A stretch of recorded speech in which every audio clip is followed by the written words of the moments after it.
Hey, c'est Kublai. Alors j'avais pas du tout prévu cette vidéo et j'avais pas du tout prévu de venir dans cette ville. En fait, j'ai été conseillé par un Russe à Vladivostok qui m'a dit ouais, il faut que tu passes par cette ville là, tu seras pas déçu, c'est propre, les gens sont particulièrement sympas et c'est selon moi la ville d'Extrême-Orient, enfin la meilleure d'Extrême-Orient. Alors je dis bon ok, peut-être que j'irai voir si j'ai envie sur ma route. En fait là je suis dans la ville de Blagoveshchensk qui est une ville d'Extrême-Orient russe, juste en face de la Chine. En fait tu vois là, tu vois les bâtiments en face de moi, bah ça c'est la Chine. Et là moi je me trouve en Russie. Et j'avais pas pour plan de passer ici, j'avais juste envie de tracer ma route. Pour moi c'était une ville, voilà, une autre ville russe sans intérêt. Et en fait j'ai bien fait d'écouter ce russe là parce que je suis pas du tout déçu de mon choix d'avoir fait le détour jusqu'à Blagoveshchensk. En fait c'est une ville qui est très propre déjà. Puis quand tu vois les visages autour de toi tu dis ouais, là je suis vraiment en Europe, je suis plus en Europe qu'en Europe. Entre les bâtiments très anciens, tu vois, européens, bon pas aussi vieux que les bâtiments qu'on trouve en Europe, mais genre tu vois des bâtiments qui vont avoir 100-150 ans, les visages très européens. Là je t'apprends rien, on est toujours en Russie, même si la Chine est juste devant là, tu vois ça c'est la Chine. D'ailleurs si tu l'entends, je sais pas si tu l'entends, mais moi j'entends un bruit de musique, ouais, une musique chinoise. Toi tu dois peut-être pas l'entendre parce que c'est vraiment lointain. Et donc j'arrive dans la ville, c'était très à l'européenne, c'est très propre, les routes sont en bon état. Et je dis ah ouais, c'est pas mal du tout ici. Et là je me suis garé pas loin, là je me suis garé sur le parking que tu vois là-bas. Peut-être que toi tu le verras pas.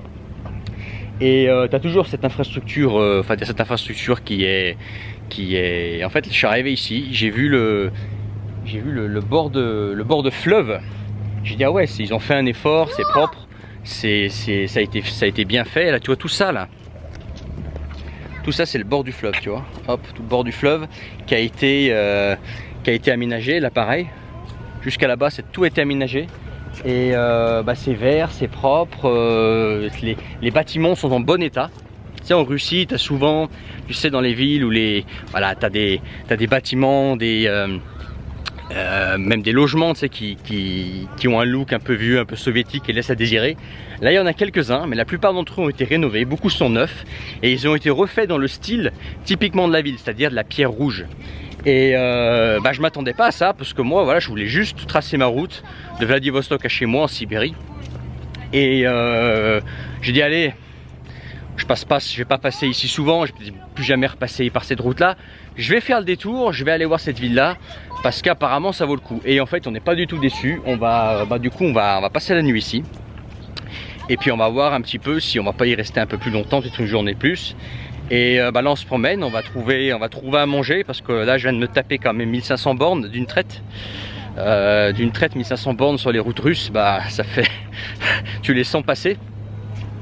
Bon, j'ai dormi un petit peu dans la voiture, tu sais, de 3 heures sur la route, mais sinon j'ai fait que tracer. Et là je suis bien fatigué, j'ai bien faim, je vais me trouver un logement et dormir jusqu'à ce soir un petit peu pour ensuite venir découvrir la ville ici le soir, parce que le soir je pense qu'ici ça peut être pas mal. Tu vois, il y a de la lumière de partout, il y a des lampadaires là, il y a des lampadaires de partout. En face t'as la Chine, et la Chine, je sais que la Chine la nuit c'est très animé, etc.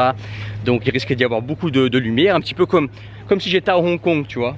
Là, là je suis en Russie, mais là en face, tu vois, t'as tous ces bâtiments là.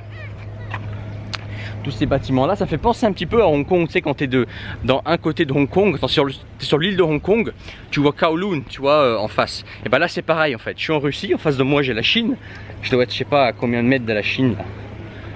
Allez, à tout péter, je suis pas très bon, peut-être 300 mètres, tu vois, de la Chine. Et là c'est particulièrement bien animé à mon avis parce que la ville en face, je sais plus combien elle fait, mais il me semble que c'est une ville millionnaire, c'est-à-dire que c'est une ville qui a plus de 1 million d'habitants. Alors je suis pas sûr, peut-être que je dis une connerie, il faudra aller vérifier sur internet, mais il me semble que c'est une ville qui est particulièrement grande en Chine quand même, donc ça risque d'être animé.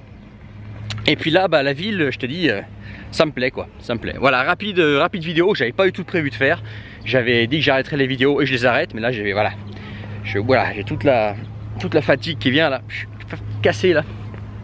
Bref, si toi tu veux vivre en Russie, tu le sais, hein, vivre en Russie, maintenant tu peux rejoindre des nouveaux Russiens.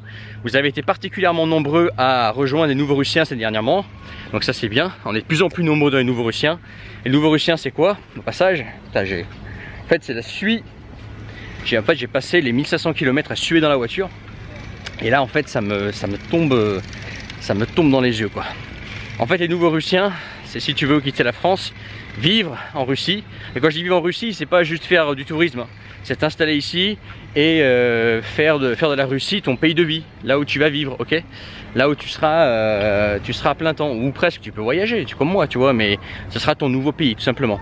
Donc on passe par tout le process, moi je t'accompagne dans tout le process, et tu rejoins tous les nouveaux Russiens qui sont déjà en train de travailler sur leur projet et qui communiquent ensemble. Tu sais que les nouveaux Russiens, tu fais partie des nouveaux Russiens, ils communiquent ensemble, ils peuvent travailler ensemble, ils peuvent faire des partenariats ensemble, ils s'entraident, se donnent des bons, se donnent des conseils, etc. Donc vraiment la grande force des nouveaux Russiens, c'est la communauté en elle-même qui est très ciblée. C'est vraiment les mecs qui partent de France pour s'installer en Russie et qui passent par tout le process par lequel moi je suis passé, tu vois. Donc le travail en Russie, puis ensuite l'entrepreneuriat, etc. Puis tout ce qui est paperasse, culturel, etc. Oh, c'est sympa là. Bon, je te laisse là-dessus. Et puis je pense pas que je referai de vidéo. Peut-être que j'en ferai si j'ai un coup de foot comme ça là. À bientôt dans les Nouveaux Russiens. Si toi tu n'es pas un rêveur et que tu veux concrétiser ton projet, ton rêve russe. Et sinon, bah je sais pas, je te dis salut.